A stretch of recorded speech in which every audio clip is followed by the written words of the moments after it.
Welcome to Madame Raven's. This way to the library. She's been expecting you.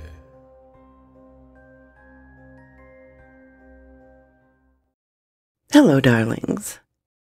Today I bring you a dreamy story by Ghettoceratops entitled, Dreams. When I was 6, my mother cut off the little finger on my left hand and placed it in a jar full of pink salt. A part of me would always be tethered there in some way, and from that moment on, I was different. I was different before that too, I guess, but now everyone knew it. They did not treat me strangely or cruelly, but I know they thought about it. They were just glad it wasn't them, I suppose. It was terribly lonely then. They do not see the faces of the stars, tiny bird, my mother would say as I nestled in her lap, warmed by the glow of a dying fire. They see the fields of bashful flocks by day, but by night, I can see them dance. She pulled my face into her neck. You see them dance. She cried all that night. That winter she boiled cinnamon and star anise almost constantly.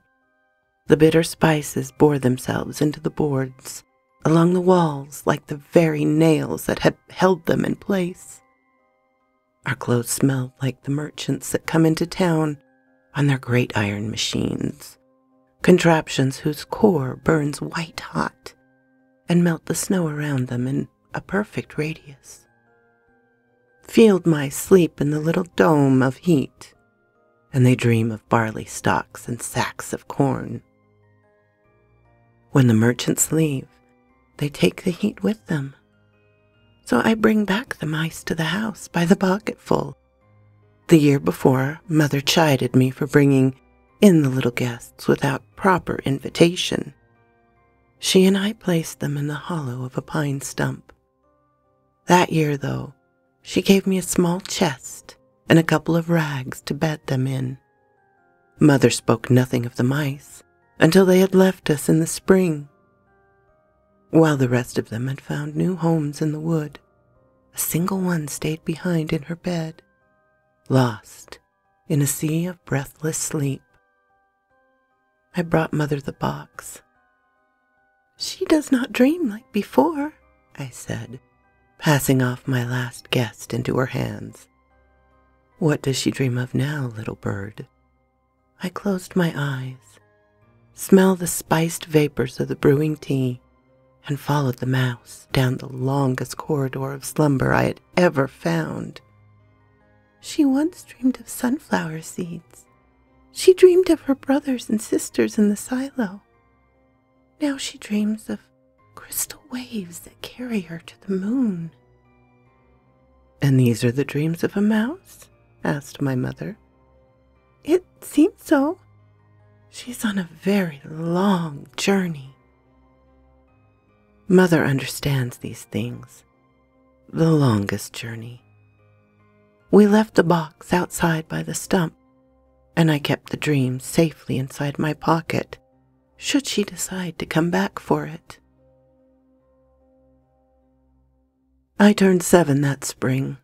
Mother says that she always knew she would have a spring baby, but once I was born, she was worried the deer would mistake me for one of their own and take me away into the thicket.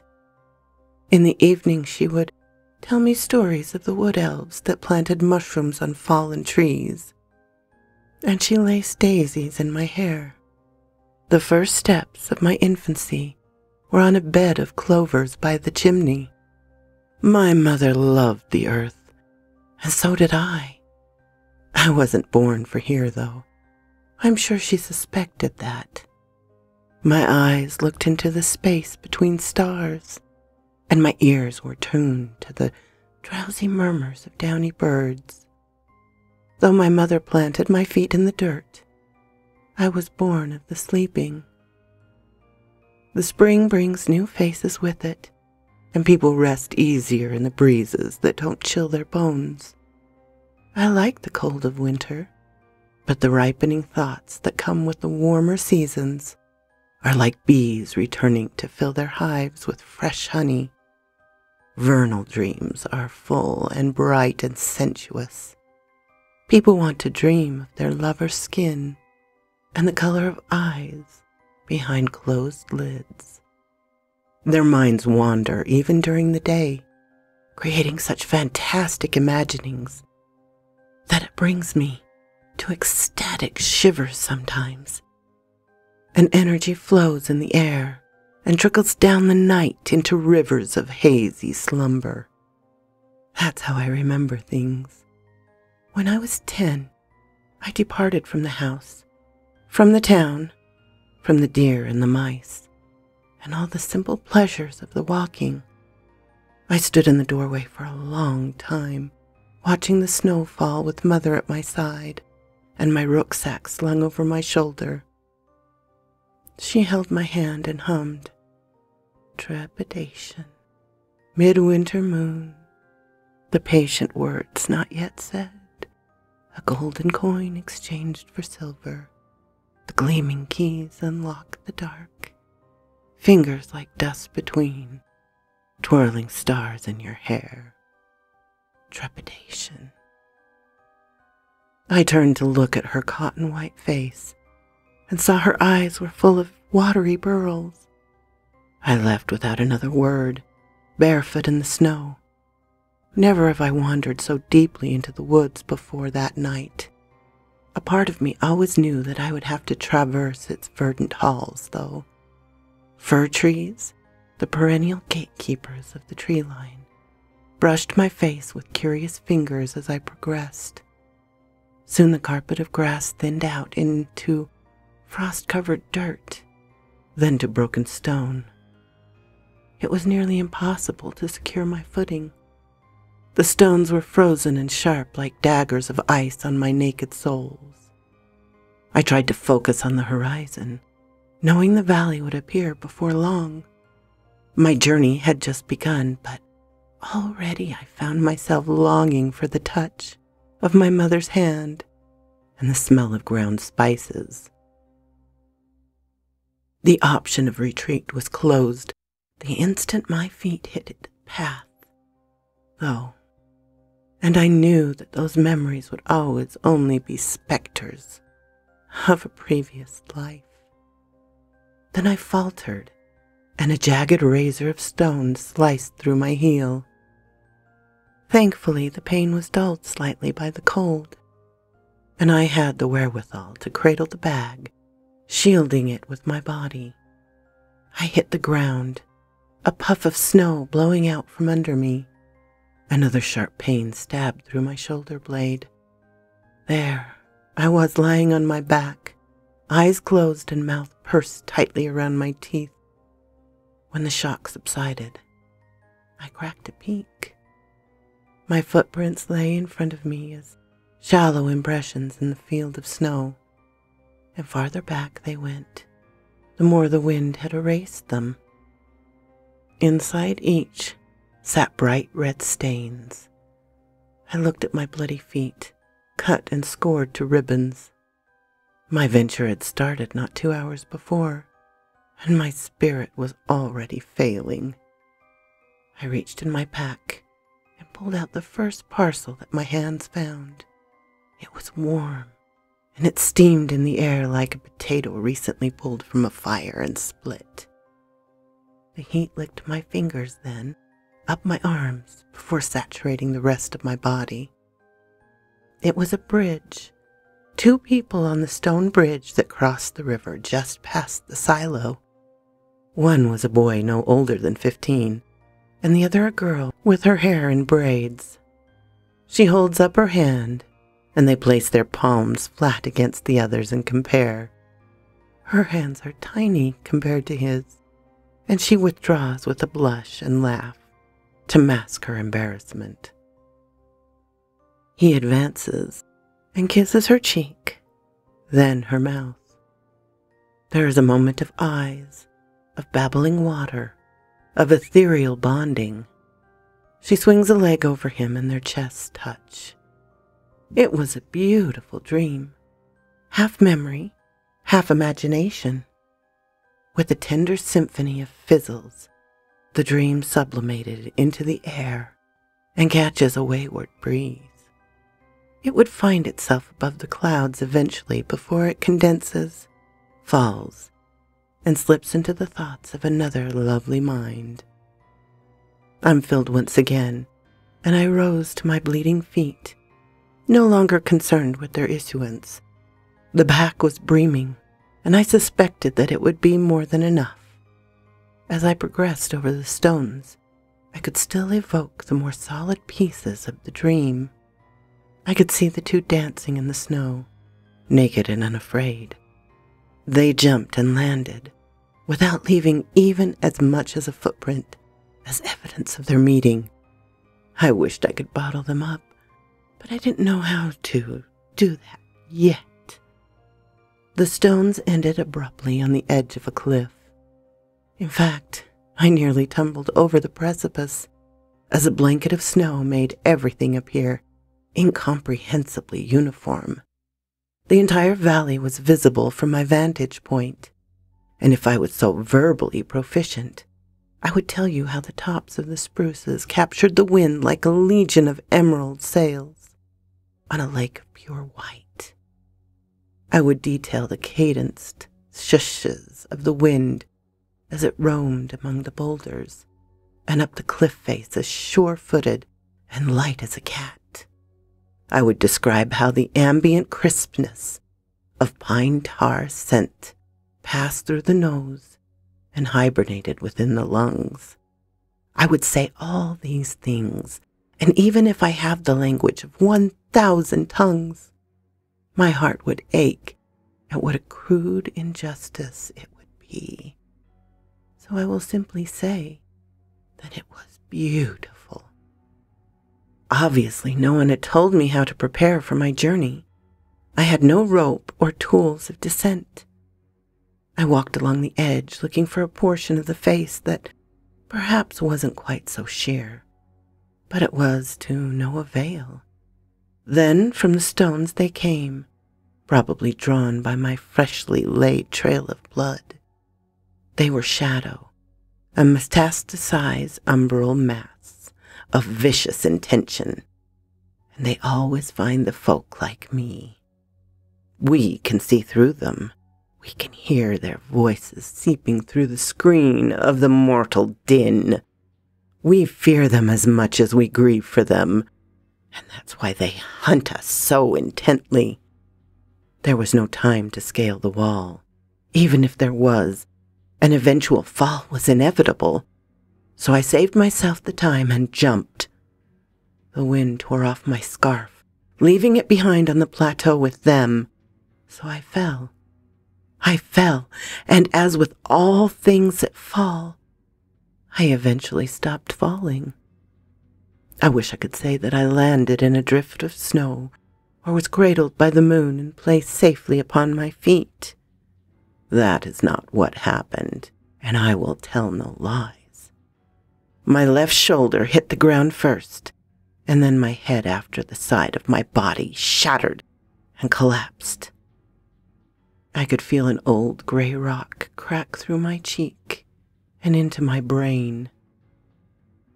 It hurt. Then it didn't. It was darker even to the furthest reaches of my mind, where the sun usually sat. I wandered around in the great empty hall of my mind, waiting for the sleeping to accept my offering. It takes a moment, see? It takes a moment to be found, and one only needs but a little patience.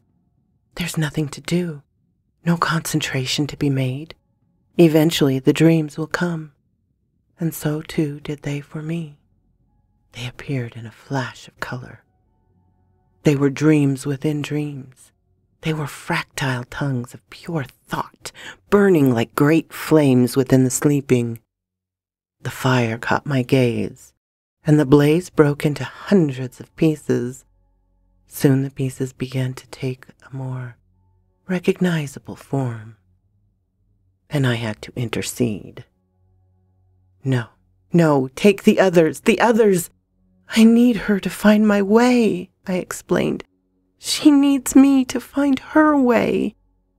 The little flames froze and chatted amongst each other before converging at my side. They rippled with deliberation, then took the form of shimmering carp. Its scales warmed me with iridescent radiation, and I felt the forest come back to solidity. The fish hung in the air, lazily swimming about with a lustrous skirt of a tail. Its ghostly fins trailed along its side, like banners caught in the breeze. With more than a little uncertainty, I stood and followed. Once I checked over my shoulder at the cliff line behind me. They were already descending, but it was going to take them some time. The carp weaved its way through the maze of trees. Sometimes it would rush ahead as if on a slope, sail into the air with the stars, and crash to the ground in a nebulous mass of glitter, before regaining its form and proceeding. Dreams are familiar and strange in this way. They are brilliant and terrifying.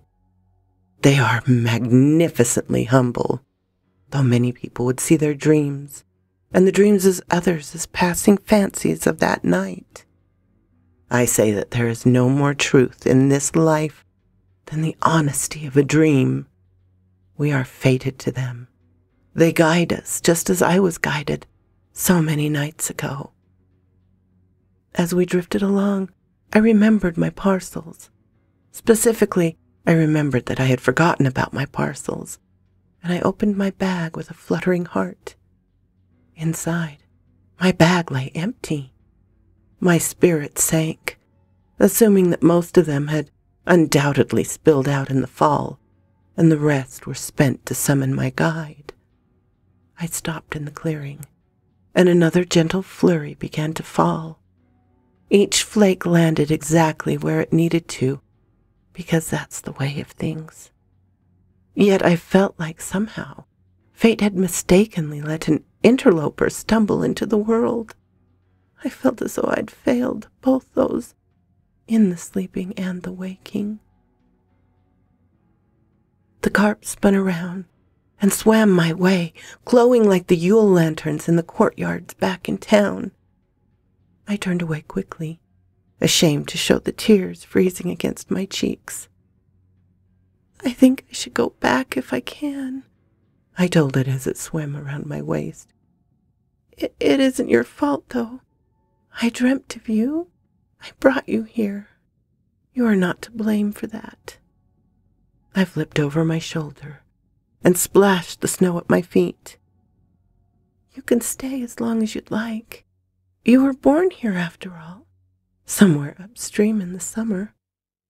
It shook and shed off a fountain of scales that landed on the ground as puddles of gold, and as soon as I noticed, it sped off into the trees.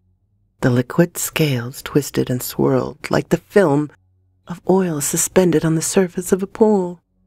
While at first I had thought the puddles had been scattered randomly, I soon noticed a curious, alternating pattern, like they were zigzagging towards the same heading.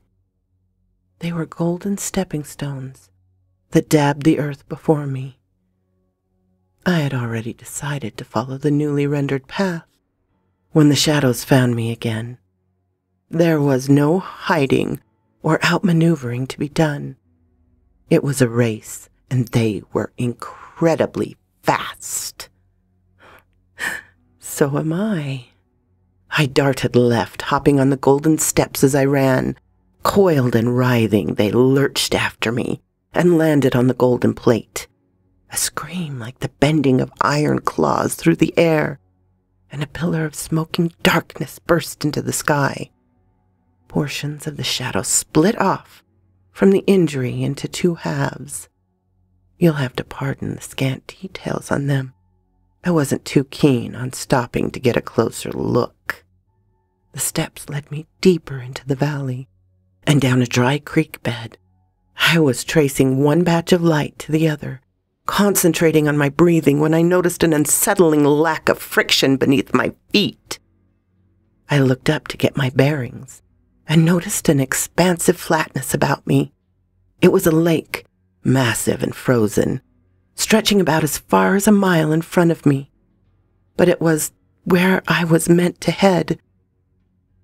Unlike me, the shadow needed neither sure footing nor faithful breaths. They landed on the ice, and though they were weightless as phantoms, the frozen skin of the lake began to give way and crack. Deadly finger-like fractures drew jagged lines in every direction, but there is no other path. The cracks propagated on either side of me and, in sharp crackles, swore by the old curses of water that few now know, save for the unlucky victims of waves and wind. I was born of the sleeping. Their threat meant little. Having almost made the crossing, I could see the last of the golden steps ended at the mouth of a nearby fissure. One foot landed on the earth. The other they took with them. The cut was clean and swift, but it burned like lye. I screamed as I tumbled in the air, eventually landing face first in a bank of snow, just at the entrance of the cave. The pain distorted my vision and sent shock pulses through my spine and into my skull. I persisted, however, because that's what we do. We persist. We survive.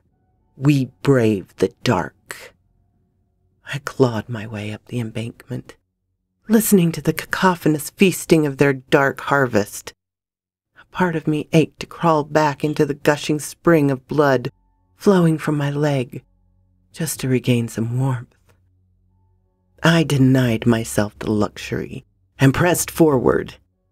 On the last fantastic golden step, I found what was left of my guide, shed down to a fraction of what it once was. A tiny goldfish, unconcerned and unafraid, fluttered above his last shining scale. I entered the cave, grasped its tender fingers, and held it to my chest. It was warm like the bottom of a summer spring. It was warm like cider over dead coals. It was so warm. Then he approached. Having broken the spell of his deep sleep, he marched to the mouth of the cave and bellowed an earth-shaking roar that left the shadows trembling and flaccid. He is the Dreamweaver, the keeper of stars, an oracle of the sleeping. To many, he's just a bear, though. When the dark had retreated, he chuffed and looked my way with eyes like cold mirrors. The fish disparated into dust that he sniffed with his gentle snout. He is beautiful. I can catch dreams, I said, staring at his powerful claws. I have none now, though, as they have been lost along the way, he snorted. I will return to you, I swear, with more. He snorted again and pushed his nose on my leg, and I recoiled. I clasped my hand over my pocket. Please, she needs me. A furrow crossed his brow after a quick flick of the ears. He sat with a soft but heavy thump, and the cave swallowed up the deep reverberated, before spitting it back out in wettened echoes. Turning his gaze upward, he pawed at a single crystal hung on the ceiling by a strand of cordage, and I noticed that hundreds of similar fixtures dangled above us. The crystal waved and clinked against another, then another, setting off a chain reaction of tiny tinkling chimes. Each in their turn, a tiny orb of light grew inside the glassy stones. They cast very little illumination, less than a candle's flame would, but there was an unspeakable brilliance in their company. She needs me to find her way. She's on a very long journey, I said. The longest journey. From my pocket, I produced her dream. For years she sailed across that sea alone, unaided, yet ever persistent. I showed him, but kept the tiny token of a dream safely between my fingers. This is not what I have come to offer. It is only the dream of a mouse. At once the cave floor stretched and thinned to become near transparency. It opened wide, and a silver road unfurled from its mouth. He hoisted me on his back with a powerful paw and lumbered down the bridge that was built before us. The road sliced through the sky over the valley like a razor, up past the clouds. Before long I could see my home on the outskirts of town. I could see the public house and the courtyard stones covered in snow. The Yule lanterns burned patiently in the yard, their dutiful watch going unappreciated. We passed through the clouds, and when they cleared, the arms of the Milky Way revealed its twinkling lights. The bridge continued over a sea of glassy space, and with closed eyes, I held the fragile dream, no bigger than a marble, tightly between my palms. It grew stronger, warmer with every step we made, until I popped open my gaze and saw her. She is sleeping on her boat, curled into a loose ball of fur. I dismounted and raced across the glass. It smoothed like velvet against my soles and made little more than hushing sounds under my feet. I'm careful not to wake her as I scoop her from her tiny vessel. He looks at me curiously when I return to the bridge. She's going the same way we are, I said, half expecting some kind of disapproval. He inhaled through his nose and peered thoughtfully over the sea of stars and spaces between stars. His brows scrunched again, but he continued forward. I followed alongside with a smile. The rest of our trip was made in silence. There were times when I thought to ask about various things, like the somber dreams of the town copper or the silent mind of the badgers. But there would be time for that soon, no doubt. I kept quiet until we made it to the moon. It is a bright, cool place with soft soil and simple smells. Honestly, after all that time, I had a lot of trepidation in leaving her yet again. For years I had watched her sail. For years she had traversed the steady waves of the galaxy. Finally she had arrived, and there is an uncanny stillness that comes with the closing of a dream. When the fantasy concludes, it ends not with a crescendo or a flash of creative revelation. It ends where all dreams end, on the glowing face of the moon for all to see, should they look. They wait there, safe and still, until someone like me can weave them into something new. All this I knew even then, yet I still felt that sadness, because all dreams must end, even the dreams of mice. So quoth this raven. My darlings, I found this a beautiful piece of poetry in prose with wonderful imagery. I hope you enjoyed it as well. I am so happy you came to spend time with me at my library. And a special thanks to my Patreon supporters, Ermin, Darren and Jennifer, Laura, and Charlotte Emerson. If you like this, please hit the little button to let me know. If you didn't, hit the little button to let me know. Leave a comment. I'm always glad to talk with you, my darlings. I'm open to suggestions and criticisms, critiques. If you have not subscribed, please do so and Ring the little bell so you know when to come up and see me. And I will talk to you next time, my darlings. Farewell.